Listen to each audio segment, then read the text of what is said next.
ভোরের আলো ফোটার সঙ্গে সঙ্গে পশ্চিম সুমাত্রার তানাহ দাতারের মাঠে নেমে আসে উৎসবের আমেজ।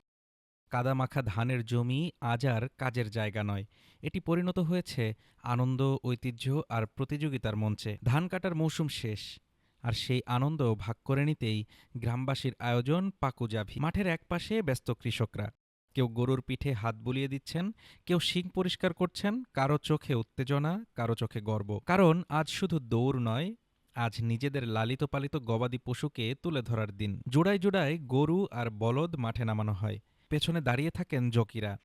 সংকেত মিলতেই ছুটে চলে পশুগুলো, কাদা ছিটিয়ে, পানি ছড়িয়ে পুরো মাঠ জুড়ে ছড়িয়ে পড়ে দর্শকদের উল্লাস। কারো হাতে মোবাইল, কারো চোখে বিস্ময়, সবাই যেন মুহূর্তটা ধরে রাখতে চায়।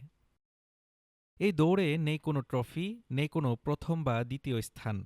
গবাদি পশুর মালিক Volunteer পারলিন atau yang বলছিলেন, mengikuti এখানে কোনো acara বিজয়ী নেই, Paku-Jawi ini যে গরু di ভালো দৌড়ায় Kabupaten Tanah মানুষ Datar. সেটাকেই ভালো বলে। এভাবেই বিচার হয়। আয়োজকদের ভাষায় পাকুজাভি শুধু একটি খেলা নয়, এটি একটি মিলন মেলা। এক একটি আসরে অংশ নেয় ১৫০ থেকে ২০০ পর্যন্ত গবাদি পশু। কোনো নির্দিষ্ট লক্ষ্য নেই, নেই নির্ধারিত সংখ্যা, আছে শুধু ঐতিহ্য ধরে রাখার আনন্দ। আয়োজক রিদওয়ান জানান, ফসল কাটার বিরতির সময়ে প্রতি সপ্তাহে ৪টি উপজেলায় ৪ বার করে এই আয়োজন হয়। আর এই কাদা ভেজা দৌড়ই বদলে দিতে পারে একটি গরুর ভাগ্য।